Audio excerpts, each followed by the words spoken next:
और ये पर्व पूरी तरीके से प्रकृति को समर्पित भी है और उसी तरीके से इस पर्व को पीढ़ी दर पीढ़ी हम देख रहे हैं कि आगे भी बढ़ाया जा रहा है। भावना जी, मैं आपका रुख कर रही हूँ। कहते हैं सूर्य को अर्घ देने के कई लाभ होते हैं और अभी हमने जाना भी, कहते हैं जल में अगर अलग अलग वस्तुओं को डाल करके अर्घ दिया जाए, सूर्य को अर्पित किया जाए तो लाभ और भी ज़्यादा बढ़ जाता है। तो किन समस्याओं के लिए जल में क्या मिलाएं, इसे ज़रा आप बताइएगा कि कोई अगर किसी प्रकार की समस्या से जूझ रहा है तो उसका कुछ और उपाय होगा, अलग अलग तरीके की समस्या, अलग अलग तरीके से समाधान। जी देखिए, सबसे पहली चीज़ तो ये आपने कहा कि सूर्य अगर आपकी कुंडली में कमज़ोर है तो ये समझना ज़रूरी है कि आपके जीवन में मान सम्मान की कमी होगी। इसके अलावा सरकारी, जिस तरह से अभी अमित जी बता रहे थे कि भाई सूर्य पूजा का महत्व जो है वो सरकारी पक्ष आपका मजबूत हो जाएगा, आप सरकारी नौकरी की तरफ आगे बढ़ेंगे। तो वहीं पर सूर्य अगर कमज़ोर होगा तो प्रॉब्लम ये आएगी कि सरकारी नौकरी मिलने में दिक्कत आएगी। वहीं पर उच्च पद की प्राप्ति आपको नहीं हो पाएगी, क्योंकि सूर्य आपके जीवन में बहुत सारी चीज़ों को कंट्रोल करता है। तो सबसे ज़रूरी बात यह है, अगर आपके जीवन में आपको ऐसा लगता है कि विल पावर की कमी है, एक दृढ़ संकल्प की कमी है, तो कहीं ना कहीं पे सूर्य आपका कमज़ोर होगा। कॉन्फिडेंस की कमी है, सूर्य कमज़ोर होगा।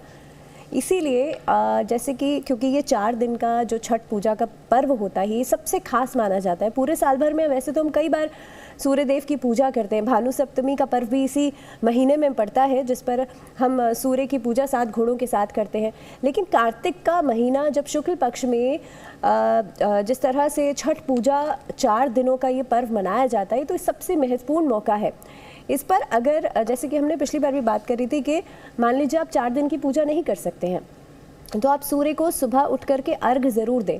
उस पर आप क्या क्या चीज़ें डालेंगे, क्योंकि सूर्य से जुड़ी हुई क्या क्या चीज़ें हैं, एक तो तांबा है, तो तांबे के लोटे से आप जल दें। उस तांबे के लोटे के अंदर जो जल, देखिए सबसे बड़ी बात यह है कि जो कलश जिससे आप जल दे रहे हैं, आपको किस तरह से जल देना है, आपकी जो हाइट है आपके हाथ उससे ऊपर होने चाहिए।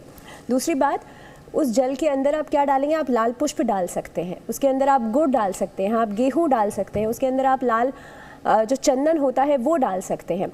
और जैसे मैंने कहा कि सूर्य अगर आपकी कुंडली में कमज़ोर है और अगर आप इस तरह से अर्घ देते हैं तो सबसे आपका सूर्य मजबूत होगा और उससे जुड़ी हुई जो भी परेशानियां हैं वो सभी खत्म होंगी।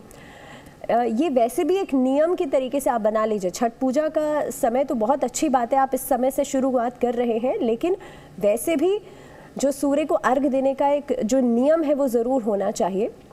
और कई लोग ऐसे होते हैं जो भाई सूर्य को जल देते हैं लेकिन भाई किसी भी टाइम जल दे दिया, तो आप इस चीज़ को समझिए, आपके घर में जब कोई मेहमान आता है आप तभी उसे पानी पिलाएंगे ना, उसके आने के 2-3 घंटे बाद पिलाएंगे तो उसका कोई मतलब नहीं होगा। तो जो उगता हुआ सूरज होता है उस समय पर जब आप उसे अर्घ देते हैं तो उसका खास महत्व और खास लाभ आपको मिलता है।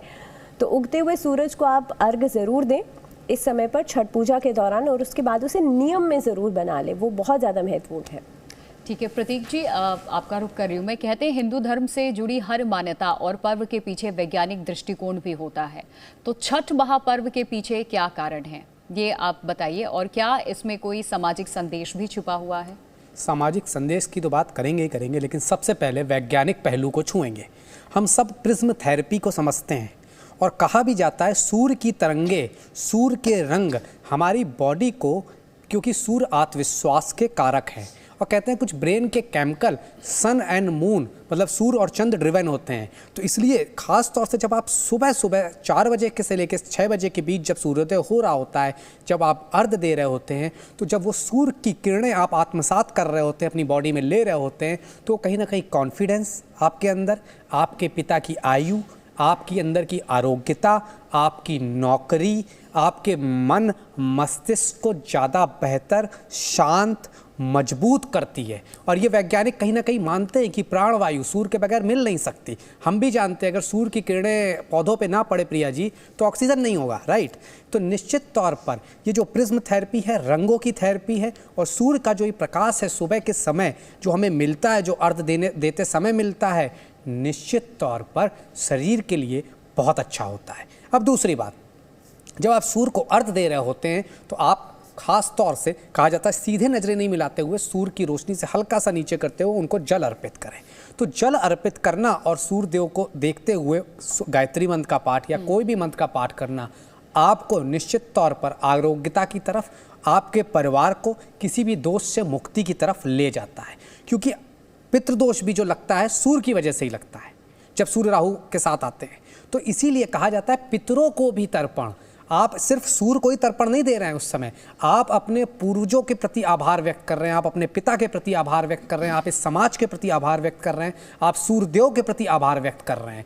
तो कहीं ना कहीं इस ब्रह्मांड में जो ऊर्जा का स्रोत है सूर्य, आप उनको कहीं ना कहीं आभार प्रकट कर रहे हैं और उस आभार के अपेक्षा आप ये करते हैं कि एक अच्छा हेल्थ वेल्थ सब आपको मिले। तो इसलिए उनकी किरणें आपकी बॉडी पे पॉजिटिव इम्पैक्ट डालती हैं। अब दूसरी बात, आपने कहा इसके पीछे क्या सामाजिक संदेश है। भाई आज की डेट में हर शहर में करोड़ों या लाखों लोग रह रहे हैं, लेकिन पहले ऐसा नहीं होता था। और अगर आप देखें भी तो कहा जाता है ये पश्चिम बंगाल, झारखंड, बिहार और पूर्वी उत्तर प्रदेश तक ये त्यौहार सीमित था। तो वहाँ के लोगों में एकजुटता, जैसे कि आप कह सकती हैं जहाँ पे आप बैठे हैं प्रिया जी, अभी हम लोग जहाँ बैठे हैं नोएडा में, यहाँ दिवाली बड़ा पर्व है, यहाँ होली बड़ा पर्व है। तो क्या होता है दिवाली होली में, सब एकजुट होते हैं, सब घर के बाहर निकलते हैं, एक दूसरे से मिलते हैं। इस भागम भाग की ज़िंदगी में आप और हम एक दूसरे के साथ समय बिता ही नहीं सकते हैं, लेकिन ये त्यौहार है जो हमें करीब लाते हैं। और निश्चित तौर पर ये करीब इसलिए और ज़्यादा लाते हैं, सामाजिक समरसता लाते हैं, क्योंकि पवित्र नदी के किनारे जाके अर्घ देनी होती है। तो वहाँ चाहे छोटा हो चाहे बड़ा, चाहे गरीब हो चाहे अमीर, सब उसी नदी में जाते हैं। और ये ईश्वर दर्शाता है, देखो मेरी पूजा के लिए तो तुम सब बराबर हो, मेरे लिए तुम सब बराबर हो। अपने घर में जाके तुम सब अलग अलग हो सकते हो, ऊंचे नीचे हो सकते हो, लेकिन यहाँ सब बराबर हो और सब एक ही ईश्वर को प्रणाम करने आए हैं, सब एक ही ईश्वर को धन्यवाद देने आए हैं। तो इसलिए सनातन में हर चीज़ का सामाजिक समरसता का महत्व है। उसी के साथ साथ जैसा कि मैंने बताया, प्रिज्म थ्योरी, सूर्य की किरणों का अपना महत्व है जो बॉडी को पॉजिटिविटी लाती है, आरोग्यता प्रदान करती है। इसलिए इस दिन की गई हुई पूजा महत्वपूर्ण हो जाती है। सबसे इंपॉर्टेंट बात यहाँ बस जोड़ना चाहूँगा, सचिन जी उसको पहले ही छू चुके हैं कि वृश्चिक राशि के सूर्य हो चुके हैं। वृश्चिक राशि किसकी? मंगल की, सेनापति हैं सूर्य के। वहाँ जाकर सूर्य वापस पॉजिटिव है। जब आप इस दौरान सूर्य की पूजा करते हो तो निश्चित तौर पर कहा जाता है सरकारी नौकरी के लिए प्राइम जो कारक है वो मंगल और सूर्य हैं। तो इस दौरान जब मंगल की राशि में सूर्य होंगे तो जिन्हें भी सरकारी नौकरी चाहिए, जिन्हें नौकरी में स्थायित्व चाहिए, जिन्हें संतान की समस्याएं हैं, क्योंकि बृहस्पति के अलावा सूर्य भी संतान कारक माने गए हैं, जिनकी हेल्थ की प्रॉब्लम है, उन सबको इस दौरान अर्घ देना चाहिए। और हनुमान चालीसा का भी पाठ सूर्य देव की पूजा के बाद, आदित्य हृदय स्तोत्र का पाठ, ओम घृणी सूर्याय नमः का पाठ, गायत्री मंत्र का पाठ, इसके बाद हनुमान चालीसा का पाठ भी जरूर करना चाहिए। काले नीले रंग के वस्त्रों का प्रयोग भूलकर भी ना करें। ऐसा करने से कहीं ना कहीं जो आपकी ऊर्जा है वो बिल्कुल शिथिल हो जाएगी और कहीं ना कहीं आप व्रत के दौरान, क्योंकि आपको एनर्जेटिक रहना है, 4 दिन का व्रत विधान है, अगर आप बिल्कुल ही ऊर्जा रहित हो जाएंगे तो कहीं ना कहीं व्रत आपका निष्फल हो सकता है। सूर्य ऊर्जा के कारक हैं, सूर्य आत्मविश्वास के कारक हैं। यही सूर्य आपको ऊर्जा देने आए हैं, क्योंकि सूर्य आ चुके वृश्चिक राशि में, मंगल बना रहे हैं वहां पर रोचक योग। तो ऐसे में जो लोग इस व्रत काल के दौरान काले नीले रंग के वस्त्रों से दूर रहें, तामसिक भोजन से दूर रहें, तो उनके लिए सर्वोत्तम होगा।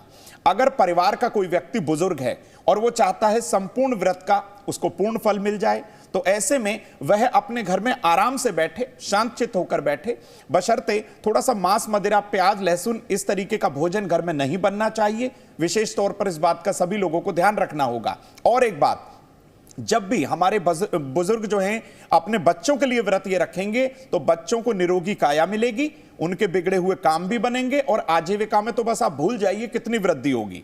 लेकिन एक छोटी सी बात सभी लोगों को मैं कहूंगा कि अपने घर की पूर्व दिशा में चेहरा करके आसन पर बैठकर हो सके तो ओम घृणी सूर्याय नमः इस मंत्र का जाप कर लें, या फिर तांबे के लोटे से भगवान सूर्य को अर्घ दें।